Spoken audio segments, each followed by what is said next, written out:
So that's a whirlwind tour through some basic ideas in making sense of media content and how video games represent some of the key questions that differentiate between the qualitative and the quantitative and illuminate some of the really tricky questions we have to ask when we set about to talk about the social influence of the media by looking at the things that media make. I'd advise that there's a lot of ideas in here that need a lot more thought, a lot more reading, a lot more unpacking. But I just want to summarize with a couple of basic orienting points that fill out and revisit this idea of texts as cultural indicators. And I just kind of thought, I hope you don't feel this is a bit too hokey, but trying to make a parallel between texts and Egyptian mummies. Why are texts like archaeological artifacts? So here we have an archaeological artifact, something that would have been discovered in Egypt, and we know that these mummies, these remains, and the casings that they were placed in, and the way that the bodies were treated, and the pyramids within which they were placed are objects of great fascination that still perplex and intrigue us after thousands of years. And we can kind of think about media texts in the same way. And we can imagine that one may discover a video game 400 or 500 years from now and think, what on earth is this? And some of the questions we would ask would not be entirely dissimilar. So, what's the similarity between a text and a mummy? Well, I suppose texts are evidence of processes. So when people find mummies, they can figure out all kinds of things by looking at the mummies themselves. Okay, so we know that why are people interested in mummies?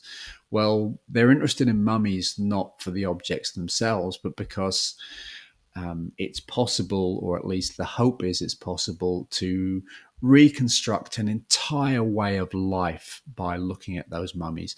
Not just so we begin from the body itself. So we know there's great fascination in looking at the remains of an Egyptian ruler like Tutankhamun and saying, well, what can we say about his age, his power, his what he did with his body. We know he had all kinds of disabilities and injuries that indicated that he had done certain things with his body during his lifetime. And we can kind of reconstruct those things by looking at the bones. But really, what we're interested in doing is not just looking at the bones, but reconstructing the entire political system that was built around Tutankhamun. And so what we know is that the artifact itself, the Egyptian mummy, is a really important, crucial piece of evidence. It's something that, in a physical way, connects us with the past. And there's a lot that we can know from looking at the body, but the artifact itself doesn't hold all of the answers. We need people who can also read the pyramids, read hieroglyphs. We need people who know about the nature of the Egyptian royal lineage, all of those sorts of things. So we know that artifacts are important, mummies are important, and we know that we want to reconstruct an entire political system by looking at them, but the artifacts themselves don't hold all of the answers. And the same can be said of media texts. You can look at a video game and it can give evidence of all kinds of things that are happening elsewhere in media industries and culture, but you can't simply but you can't learn everything that you need to know about those broader systems by looking at the texts themselves. So, what's the answer? Well, the answer is not to abandon looking at textual analysis. No one says, well, let's not look at the dummies if we're at mummies if we're really interested in Egypt's in the broader Egypt political society.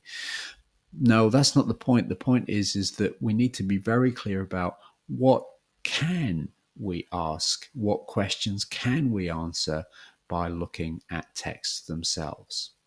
So, are there ways that we can talk about the broader social life of texts by either trying to connect, in this instance, a game to a broader society? So, can we look, for example, at the way that games are discussed by critical games journalists? And does that provide us with clues about why a particular game was valued in a particular community at a particular time? So, are there other sorts of texts that we can look at? Can we look at paratexts? Can we look, for example, at examples of where ideas and images from games spill over into other forms, movies, YouTube videos, user created content? And does that give us clues about why a particular game is important? And it could be a movie or a song as well.